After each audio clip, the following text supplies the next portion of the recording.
Assalamualaikum warahmatullahi wabarakatuh. Dewan juri yang terhormat dan teman-teman yang saya cintai dan saya banggakan. Perkenalkan, nama saya Jenderal Hamam Al-Haris. Di sini saya akan menceritakan tentang kisah keteladanan Sunan Bonang. Dengarkan ya teman-teman. Alkisah agama Islam telah menyebar luas di tanah Jawa hingga sampailah berita ini kepada para pendeta Brahmana dari Hindia. Salah seorang Brahmana tersebut adalah Sakya Kirti. Bersama beberapa pengikutnya, mereka pun berlayar ke Pulau Jawa.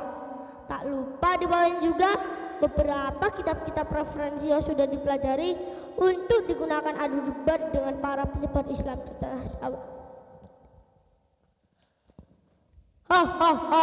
Aku akan membawa kitab-kitab ini untuk digunakan adu debat dengan para penyebar Islam di tanah Jawa. Namun saat sampai di perairan Tuban, mendadak laut yang tadinya tenang tiba-tiba bergejolak hebat. Angin dari segala penjuru mendadak menjadi satu menghantam kapal mereka. Sakya Kirti sudah mencoba menghalau badai tersebut, namun tetap saja kapal yang ditumpanginya tenggelam. Dengan susah payah dicabutnya beberapa potong balok kayu untuk menyelamatkan diri dan beberapa orang muridnya agar tidak tenggelam. Walaupun pada akhirnya ia dan para pengikutnya selamat, namun tetap saja kitab-kitab yang hendak digunakan berdebat dengan Sunan Bonang telah ikut tenggelam ke dasar laut. Di tengah keputusasaannya, tiba-tiba di kejauhan ia melihat seorang lelaki tua sedang berjalan sembari membawa tongkat.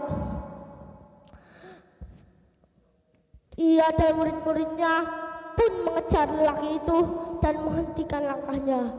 Lelaki itu pun menghentikan langkahnya dan menancapkan tongkatnya ke pasir.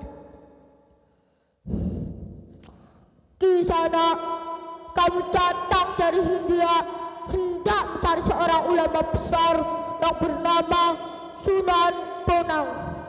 Di mana kamu bisa bertemu dengannya? Untuk apa kiranya Tuhan mencari Sunan Bonang?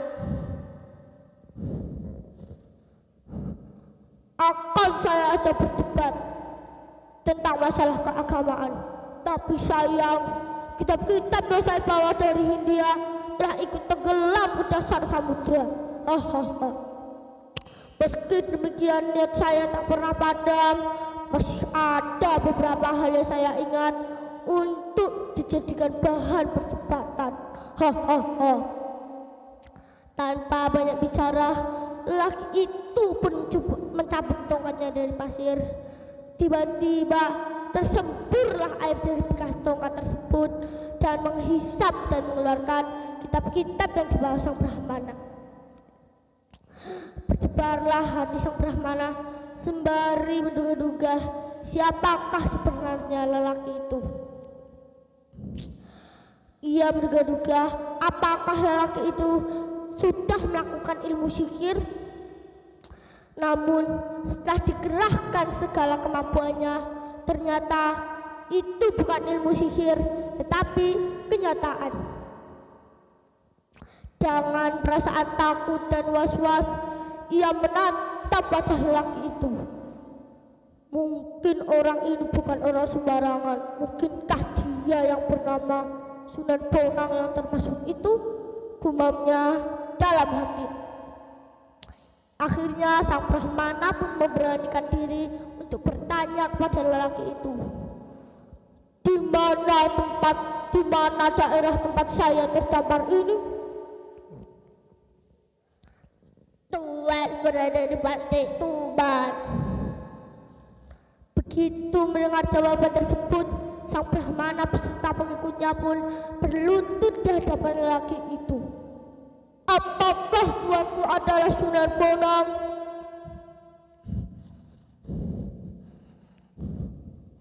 Bangunlah, untuk apa kau berlutut padaku? Bukankah sudah kalian ketahui dari kitab yang sudah kalian pelajari bahwa saat terlarang bersujud kepada sesama makhluk Allah, sujud ini pantas dipersembahkan kepada Allah yang Maha Agung.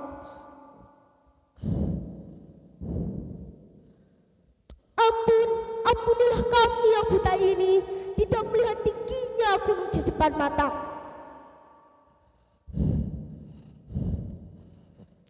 Bukankah Tuhan ingin berdebat? Bukankah Tuhan ingin berdebat padaku dan mengadu kesaktian? Tidak, saya tidak berani mohon Paduka yang mampu menciptakan ombak dan badai yang menyerang kapal kami. Kesaktian Paduka tidak terukur tingginya. Tuhan salah. Aku tidak bisa menciptakan ombak dan badai.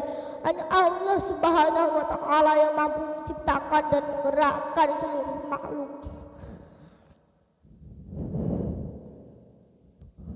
Dan akhirnya Brahmana itu mengurungkan niatnya untuk berdebat dengan Sunan Bonang. Dari kisah tadi kita dapat mengambil hikmah bahwa sangat terlarang berburuk sangka kepada sesama makhluk, kita bahkan terhadap orang yang belum kita kenal sekalipun. Demikian ya teman-teman cerita saya. Wassalamualaikum warahmatullahi wabarakatuh.